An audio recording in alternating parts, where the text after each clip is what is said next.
Vamos falar sobre um assunto que mexe com muitas famílias: a ansiedade infantil. É um desafio e tanto, sabe? Porque muitas vezes ela não se parece nem um pouco com a ansiedade que a gente conhece nos adultos. E aí, nosso instinto de ajudar pode, sem querer, acabar até piorando a situação. A boa notícia é que a gente pode descobrir como mudar isso. Então, vamos começar pelo passo mais fundamental de todos, que é entender como a ansiedade realmente aparece numa criança. Para ajudar, a gente precisa primeiro ajustar o nosso olhar, para conseguir reconhecer os sinais certos. E aqui está o pulo do gato. Uma criança raramente vai chegar e dizer "eu estou ansiosa". Ela ainda não tem todo esse vocabulário para nomear o que sente. Em vez disso, ela sente. A ansiedade para ela é uma experiência física, sabe, uma coisa visceral que o corpo expressa de um jeito que pode deixar a gente bem confuso. E como é que esse corpo fala, então?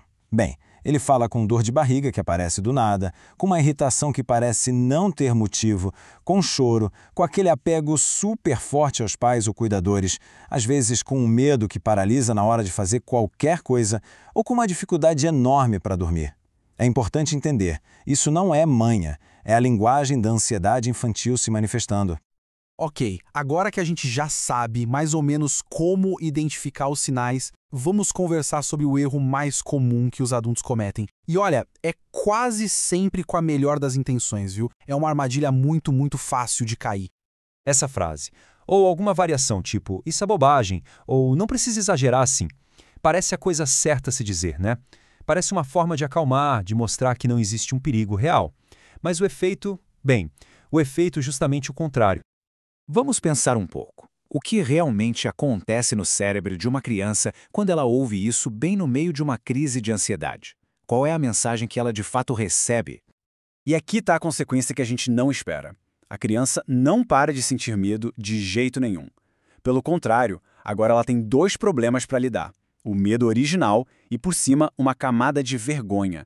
Vergonha por estar sentindo algo que aparentemente é errado ou bobo. A ansiedade não diminui, ela se multiplica.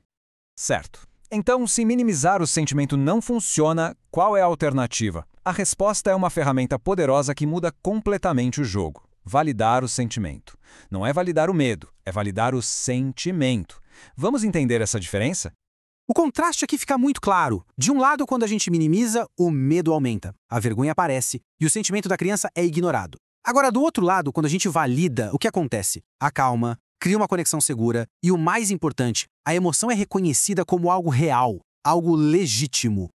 Essa frase aqui é um exemplo perfeito de validação. Ela não diz "você tem razão em ter medo". Ela diz "eu estou vendo o que você está sentindo e estou aqui com você". Essa pequena, mas gigantesca mudança na linguagem tem o poder de desarmar a ansiedade e abrir a porta para a calma voltar.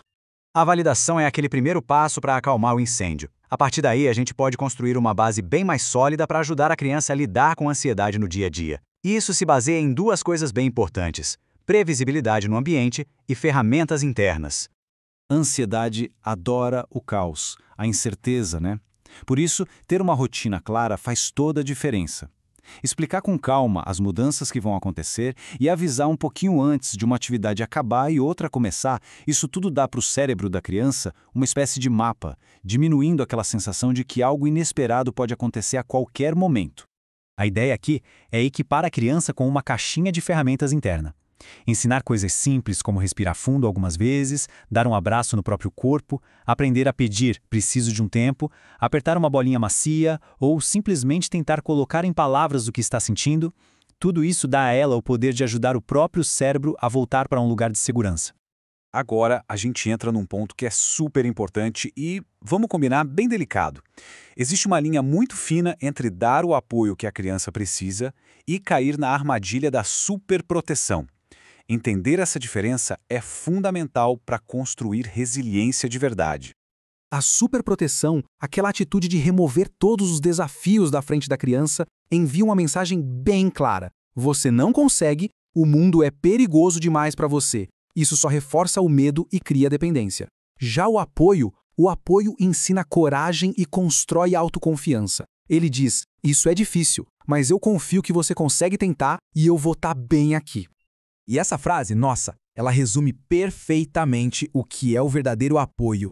Não é "deixa que eu faço no seu lugar", Eu sou a sua base segura enquanto você enfrenta esse desafio. Isso permite que a criança desenvolva as próprias habilidades para lidar com o medo, sabendo que ela tem um porto seguro para onde voltar. E assim a gente chega na ideia final, que talvez seja a mais libertadora de todas. O objetivo de todo esse trabalho não é, e na verdade nunca poderia ser, criar uma criança sem medo. Isso seria impossível e, sinceramente, nem seria bom. O medo tem sua função.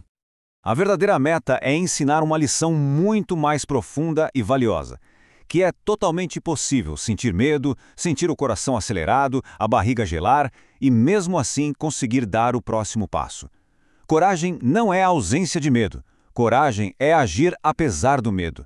E essa, sim, é a ferramenta mais poderosa que a gente pode oferecer.